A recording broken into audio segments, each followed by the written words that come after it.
Je vais me présenter rapidement. Je travaille dans la conception de dispositifs numériques depuis le milieu des années 90. À l'époque, on travaillait sur des CD-ROM. Et puis à partir de 2000, je me suis consacrée à des sites web et à des bornes interactives essentiellement destinées à des musées et des expositions, des scénographies. Ça m'a amené à me poser beaucoup de questions sur la façon de travailler et de concevoir. À l'époque, l'idée, la conception, c'était la direction artistique. Donc à chaque fois on passait en conception, on présentait des maquettes qui étaient en général les maquettes pixel perfect, sans avoir aucune étape préalable. Et on pouvait avoir des discussions extrêmement longues avec les commanditaires et on pouvait user des directeurs et des directrices artistiques parce qu'on arrivait au PSD version 42 et puis ils disaient mais de toute façon je fais n'importe quoi, j'ai plus les yeux en face des trous, dis-moi ce que je fais et je le fais parce qu'ils n'avaient plus aucune discrimination sur ce qu'ils étaient en train de faire. Et je me suis rendu compte que ce n'était pas les bonnes méthodes. Et ça m'a amené à découvrir la démarche centrée sur l'utilisateur, qui à l'époque était beaucoup plus répandue dans les pays anglo-saxons que ça n'était en France. J'ai découvert par des livres, par 2 livres en particulier, Information Architecture for the World Wide Web de Peter Morville, qu'on a longtemps appelé l'ours polaire, qui est sorti chez Oreiller en 2001. Et puis par Element of User Experience de Jesse James Garrett. Et ça a été un déclic et j'ai commencé petit à petit, finalement, de façon un peu pionnière, à introduire leur méthode dans mon travail. Et pour m'assurer que ce que je faisais était à peu près, on va dire, respectueux, on va dire des bonnes méthodes, je suis passée par la BBC, qui à l'époque était un peu la tête de pont en Europe de l'architecture d'information, et j'ai décidé après ce passage de me consacrer à ça, ce qui fait que j'ai été parmi les toutes premières à Paris à avoir la chance d'avoir un poste dans lequel on ne faisait que de la conception centrée sur l'utilisateur. C'était en 2007, on était une poignée. J'ai fondé le groupe UX Paris pour faire connaître la démarche.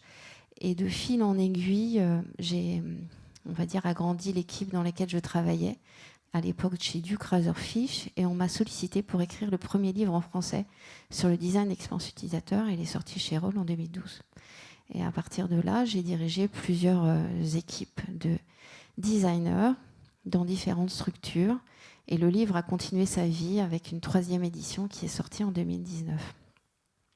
Alors quand on est designer d'expérience utilisateur, assez vite finalement on est sollicité sur des enjeux qui vont au-delà du dispositif numérique, même s'il reste central. Et c'est comme ça que petit à petit je suis allée sur des enjeux de design d'expérience plus global, et notamment le design de service que moi je définis comme le fait que le point de contact est un humain. Et du fait que le point de contact est un humain, en fait, on va utiliser un panel d'outils, de méthodes assez différents de ce qu'on va utiliser quand on est sur le numérique. Et c'est comme ça que on m'a demandé de coécrire un livre qui s'appelle Expérience client en pratique. Je l'ai coécrit avec Laurence Baudy, qui, elle, s'occupait plus de la partie expérience client dans l'ouvrage, et moi, plus de la partie design de service. Et donc j'ai dirigé comme ça des équipes jusqu'en 2020. Et en 2020, finalement, c'était un tournant dans ma vie de designer, parce qu'on m'a demandé de rejoindre une petite équipe qui travaille sur des projets bas carbone. Et dès lors qu'on travaille sur des projets bas carbone, on a affaire à des problématiques totalement différentes et à un niveau de complexité qui va largement au-delà de ce qu'on peut avoir dans un projet de design, d'expérience classique. Et ça m'a amené à m'approprier, enfin on va dire me familiariser, m'approprier des nouveaux outils, une nouvelle approche qui est une approche qui nativement tient compte de la complexité des sujets.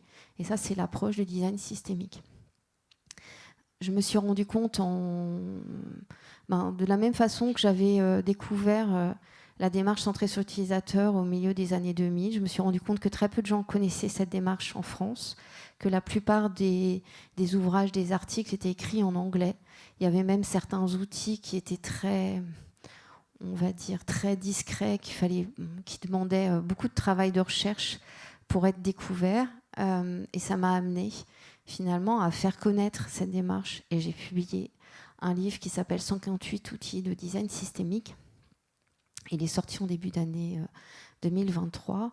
Et mon objectif, c'était vraiment de rendre finalement assez accessible et facile l'appropriation de ces outils. Certains sont relativement faciles, d'autres sont plus complexes. Et puis certains demandent vraiment un gros travail d'apprentissage. Mais ça me semblait intéressant de le mettre à disposition de tous les designers ou de tous les gens qui aujourd'hui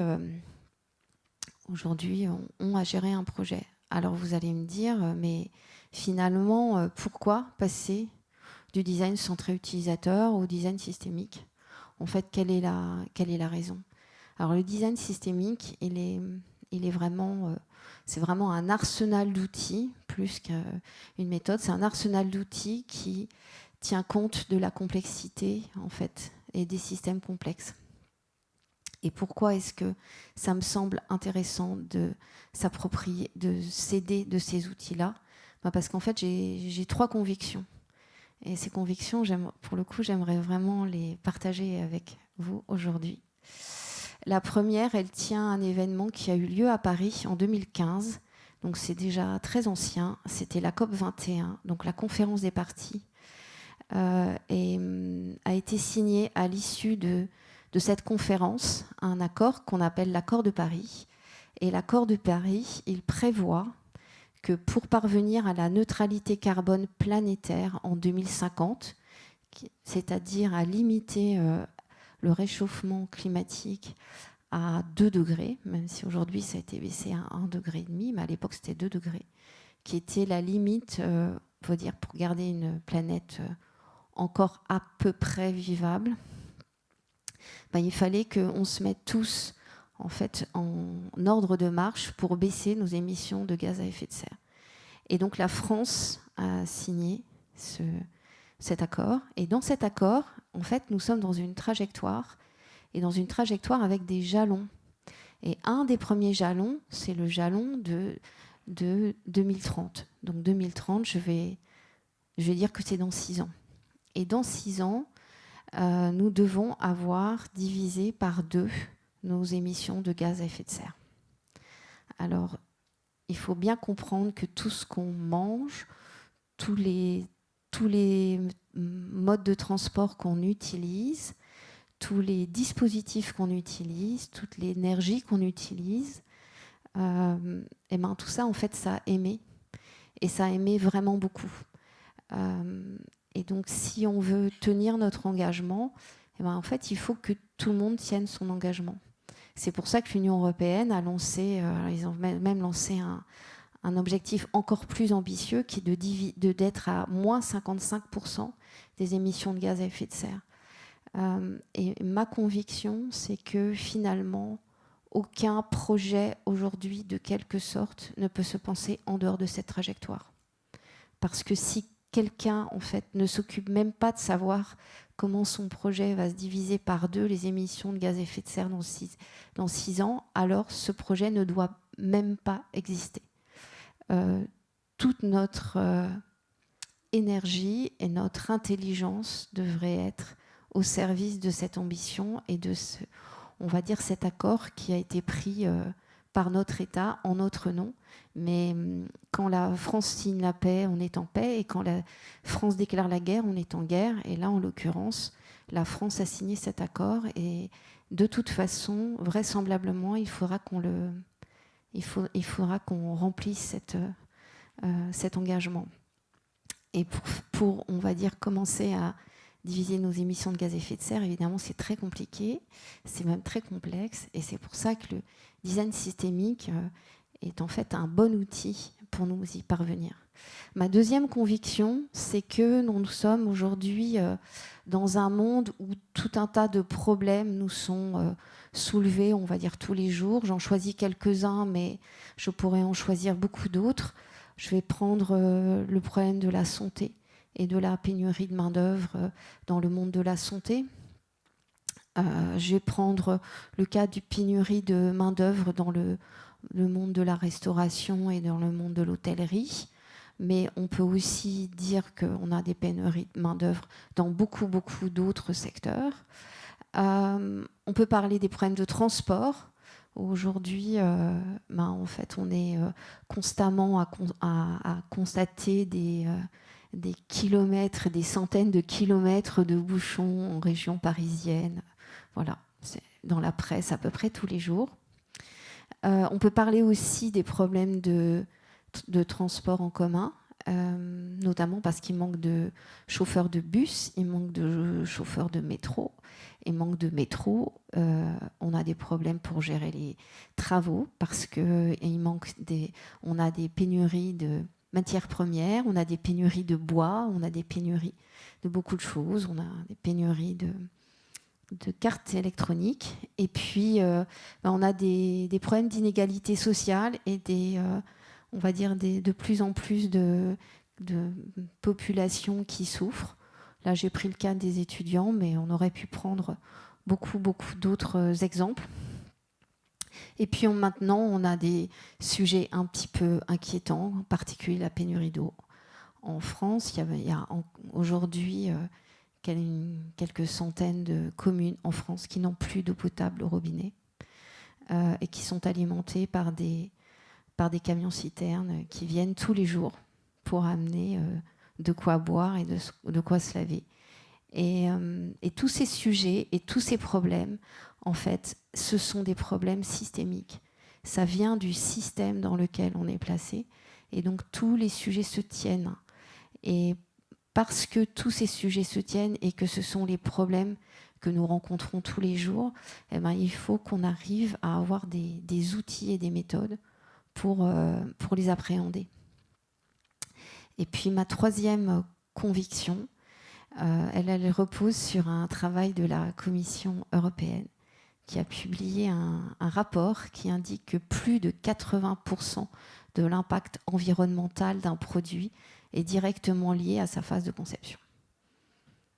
Donc, en me reposant, on va dire, sur ce travail-là, en fait, j'ai cette préoccupation, en particulier parce que les problèmes d'aujourd'hui, en réalité, viennent des solutions d'hier.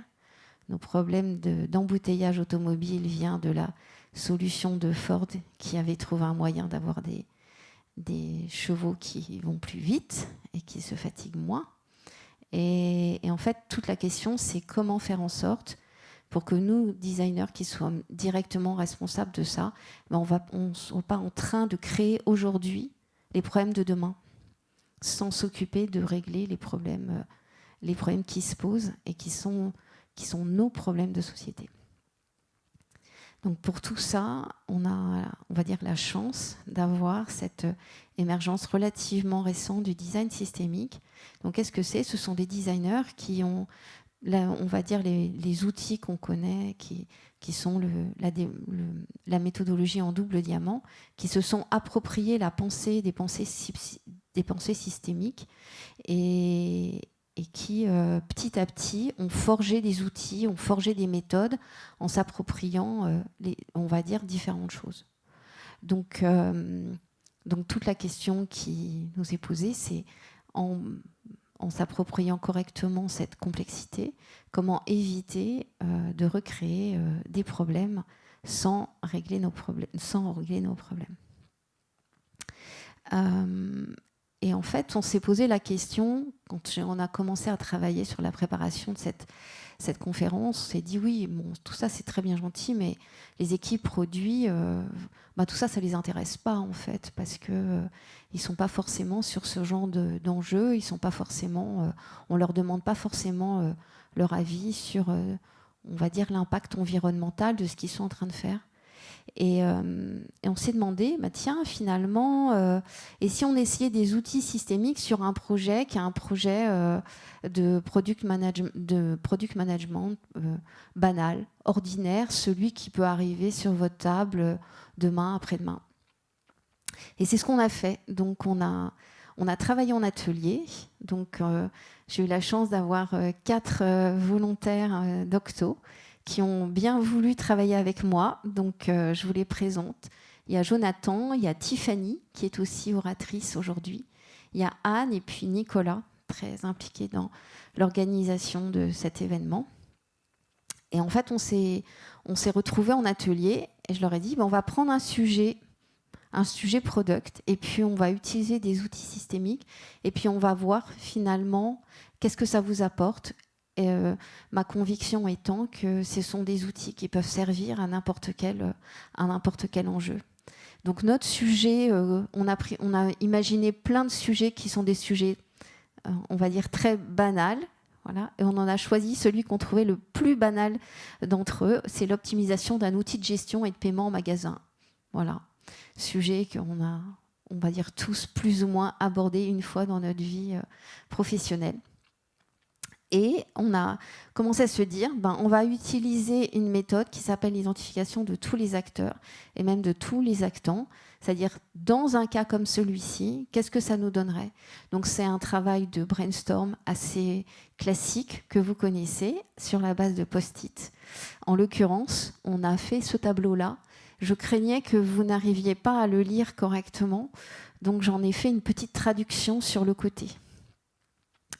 Donc on prend tous les gens auxquels on pense qui vont être d'une façon ou d'une autre touchés par notre projet, ou tout ce qui va avoir finalement un impact, et puis on essaie de l'identifier. Et donc on passe par des choses assez classiques, le client, le visiteur, les managers, les vendeurs, la logistique, l'infrastructure tech. Mais assez vite, on arrive à des choses comme l'extraction des matières premières, les mines, le climat, la concentration de CO2 en ppm, les réseaux électriques, les centrales électriques, tout ce qui est nécessaire finalement pour héberger le dispositif qu'on est en train de faire. Et tout ça, ça nous a amené à quelques réflexions. Donc, je vous donne les réflexions qui ont été faites par l'équipe. Notamment Anne qui dit oui, je vais mettre le bâtiment parce que le produit pourrait nécessiter de la 5G et un recablage, mais le transport des clients, je le mets pas parce que finalement, ça ne change rien à la localisation du magasin dans ce que je fais. Donc, je sais que ça, j'aurai pas la main et je vais pas avoir de changement. En revanche, le bâtiment, si, ça peut être très intéressant. Nicolas qui dit, de la même manière, avec ce schéma, on anticipe le Wi-Fi qui ne marche pas dans le bâtiment, on anticipe aussi les craintes des RH, l'orientation du déploiement. Donc finalement, cet outil-là sert directement des enjeux de PM. Remarque de Jonathan qui disait il faut une bonne représentation des points de vue différents dans l'organisation, pas seulement les chefs, pas seulement ceux qui font, mais aussi les gens du terrain. Donc le fait de faire cette cartographie d'acteurs, de voir quels sont les gens qui sont touchés pour une raison ou une autre, ça permet de penser à tous ceux qu'on a envie de convoquer dans des ateliers, tous ceux qui, à un moment ou un autre, finalement, vont être en contact avec notre produit, ont peut-être quelque chose à dire ou un avis. On a décidé aussi d'utiliser un autre outil, qui est un outil assez classique qu'on utilise en design systémique pour aligner les parties. Pourquoi ? Parce qu'en design systémique, on va effectivement avoir un énorme travail collaboratif. On va rassembler énormément de gens et souvent des gens qui vont avoir des points de vue différents, voire totalement antagonistes.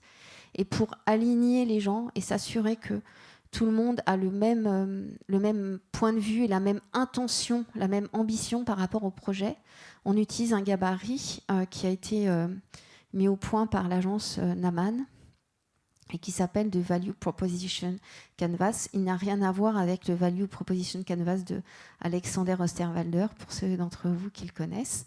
Mais il permet finalement d'aborder toutes les différentes dimensions d'un projet Donc il se présente comme ça. On a un grand cercle avec 4 cadrans, l'économique, l'écologique, le psychologique et le social. Et on a 3 cercles qui représentent différentes dimensions. Donc l'individu, l'organisation et puis le niveau de la société. Pour ceux que ça intéresse, c'est un gabarit que vous pouvez télécharger gratuitement en allant sur le site systemicdesigntoolkit.org, et vous avez comme ça des outils que vous pouvez télécharger et imprimer. Donc la question qui est posée quand on travaille en atelier comme ça, c'est qu'aimeriez-vous voir accompli à la fois de façon matérielle et immatérielle? Et on va se poser la question pour chacun des 4 cadrans. Alors il arrive parfois que pour certains projets, on ajoute un autre cadran ou qu'on renomme un autre cadran. Voilà. Par exemple, quand on travaille pour des gouvernements, par exemple, on peut ne pas s'intéresser nécessairement à la dimension économique, mais on peut s'intéresser à la dimension de citoyenneté. Donc on peut à chaque fois décider qu'on change les cadrans. On peut même rajouter, si on le souhaite, un cadran. C'est vraiment un outil. Et donc on a utilisé cet outil-là pour se dire, si demain on se pose la question comment aligner nos parties, qu'est-ce que finalement on va avoir comme bénéfice de notre projet. Donc comme on a fait ce travail directement, les cadrans ne sont pas forcément dans le même sens que ceux du gabarit, voilà, parce qu'on l'a redessiné ensemble. Donc on s'est posé la question, quoi pour l'environnement, quoi pour la société, quoi d'un point de vue économique et quoi d'un point de vue de l'individu et le côté personnel et psychologique. Donc on a le gain de temps côté serveur, on a plus de personnalisation pour le client parce que l'idée c'est de gagner du temps et d'avoir quelque chose de plus simple.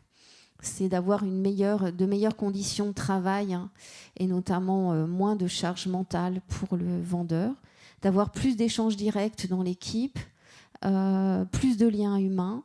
Du côté de l'environnement, on avait moins de transport, moins d'envendus, moins de serveurs. Et puis sur la côté société, on avait la réorganisation des équipes par les outils, on avait plus de temps disponible, plus d'inclusion possible, moins de temps d'onboarding, parce qu'on avait des choses plus simples qui demandent moins de formation. Et puis on finissait sur la partie économique avec plus de ventes, moins de consommation. Voilà. Et ça a été intéressant parce que ça nous a amené à poser beaucoup de questions là-dessus. Donc Tiffany disait, en fait c'est bien parce que ça nous permet de penser aux conséquences à chaque fois et de se dire, si on fait ça, alors on aura tel bénéfice. Donc le fait de définir les bénéfices à l'avance, ça nous oblige à les envisager comme des buts et des objectifs du projet. Anne disait que c'était très intéressant de souligner la réflexion sur les axes individus, entreprises et groupes pour imaginer aussi toutes ces dimensions à l'intérieur du projet et pas s'axer uniquement sur un des niveaux ou un des aspects. Et puis... je trouvais intéressant aussi Jonathan qui a dit, vous avez vu, on n'a presque rien du côté environnemental, est-ce qu'on est tous OK avec ça, ce qui peut être un petit problème. Peut-être que non en fait, peut-être qu'au fond non, de pas du tout avoir un impact positif sur l'environnement, peut-être qu'on n'est pas tous OK avec ça, et le fait de le représenter, ça oblige à poser la question. Et puis, comment on utilise cet outil-là pour retomber sur des préoccupations qui sont des préoccupations des équipes produits. En fait, c'est que ça permet de déterminer des KPI, des mesures de bénéfices beaucoup plus concrets et aussi qui sont partagés par tous. Donc, l'avantage de cet outil qui, normalement, permet d'aligner les parties et de s'assurer que tout le monde adhère au projet, c'est aussi un moyen d'aider à l'équipe produit à suivre et à avoir des KPI sur lesquels il n'y a pas de sujet. Donc, quels sont les enseignements finalement de ce petit travail où on s'est amusé à prendre 2 outils et à les appliquer à un sujet, on va dire, classique. Finalement, Tiffany disait, Ces outils-là, ils peuvent être utilisés sur à peu près tous les niveaux. Ils peuvent être utilisés côté PO, côté PM, ils peuvent être utilisés sur une feature ou ils peuvent être utilisés sur tout le produit. Finalement, à chaque fois, on peut l'utiliser pour une chose ou une autre. Anne disait que c'était un levier en tant que PM pour montrer les impacts d'un produit et contribuer à l'arbitrage. Et puis, très bonne remarque de Jonathan qui dit une fois qu'on a révélé de nouvelles conséquences, pas forcément de très bonnes d'ailleurs, c'est très difficile de faire comme si on ne les avait pas vues. Donc, on est obligé de les gérer. Et puis, avis de Nicolas qui disait ça aide à faire des choix éclairés qui permettent une conception avec plus d'impact. Alors, comment aller plus loin? Parce que là, on a pris deux outils, c'est très peu. Alors, vous avez d'autres outils que vous pouvez utiliser. Un outil que je trouve très intéressant, c'est quand vous avez un problème à régler, c'est d'utiliser cette arbre d'influence. Donc, arbre d'influence qui a été définie par un grand monsieur qui s'appelle monsieur Hassan Özbekan, qui a travaillé sur les prémices du club de Rome au tout début des années 70 avec Aurelio Pecci, et qui a pris l'ensemble des problèmes qui étaient les problèmes de la société, les problèmes de la planète, et qui a essayé de voir quels étaient les problèmes qui étaient les problèmes fondamentaux et quels étaient les problèmes qui n'étaient jamais que des conséquences des problèmes de départ. Ça, c'est quelque chose que vous pouvez faire quand vous êtes face à, on va dire, à un enchevêtrement de problèmes. On les présente deux à deux et on se dit quel est celui qui est la cause et quel est celui qui est au départ et quel est celui qui n'est jamais que finalement une conséquence du premier. Et ça vous permet, une fois que vous avez établi cette arme qui est une sorte de généalogie des problèmes, ça vous permet de vous assurer, quand vous avez une solution, quand vous avez une intervention, de vous assurer que vous êtes bien au bon niveau, que vous n'êtes pas en train de vous occuper de problèmes qui sont des problèmes de surface, sans jamais vous occuper des problèmes fondamentaux. Vous pouvez aussi utiliser des boucles de causalité. Les boucles de causalité, c'est très bien, ça permet de voir quels sont les mécanismes sous-jacents, qui sont les mécanismes à l'œuvre et qui sont la cause de problèmes qui ne cessent de continuer, ce qu'on appelle dans le langage courant, notamment des cercles vicieux, où on ne sort pas finalement de problème parce que chaque cause a une conséquence qui elle-même amène une cause, qui elle-même renforce sa conséquence. Et finalement, on est pris dans ce tourbillon. Le fait de le mettre au jour, finalement, ça nous permet ensuite d'identifier des leviers et d'identifier des façons d'intervenir. Donc là, en l'occurrence, ça, c'est un outil que j'ai créé qui s'appelle les cartes leviers. Je l'ai créé à partir du travail de Donella Meadows pour identifier les endroits où on peut, on va dire, intervenir à l'intérieur d'un système en identifiant les bons leviers du système, ceux qui vont vraiment avoir un impact. Et puis, on peut se poser plein d'autres questions. Au début des projets, vous pouvez vous demander, en fait, comment ce projet-là m'aide à me placer dans la trajectoire de l'accord de Paris. Parce que tôt ou tard, de toute façon, les réglementations vont tomber. Et de toute façon, ce sera un impératif dans les entreprises comme dans les établissements publics, les collectivités territoriales. Donc se poser la question maintenant, c'est plutôt se poser une bonne question. On peut se poser aussi la question, comment est-ce que finalement je respecte la sobriété qui est prônée par le GIEC, donc le groupe intergouvernemental d'études d'évolution du climat. Et puis comment est-ce que j'amène plus de justice et donc de paix sociale? Comment est-ce que mon projet va servir tous ces enjeux-là? Si je me pose des questions au début, j'ai des chances de pouvoir y répondre. Si je ne les pose pas, alors j'ai très peu de chances de pouvoir y répondre et j'ai tout le risque de faire ce qu'on a malheureusement toujours fait, c'est-à-dire amener des solutions qui sont aujourd'hui, qui sont les problèmes de demain. Et ça, c'est peut-être pas forcément une bonne idée. Vous avez des ouvrages dans lesquels alors, je vous ai présenté le mien parce qu'il est en français, mais vous en avez deux autres qui sont très intéressants, qui reprennent un grand nombre d'outils. Donc, c'est deux ouvrages en anglais avec tous les outils que vous pouvez utiliser et la façon de les utiliser. Et je pense que j'ai laissé un petit peu de temps pour les questions. Donc, je vous remercie de votre attention.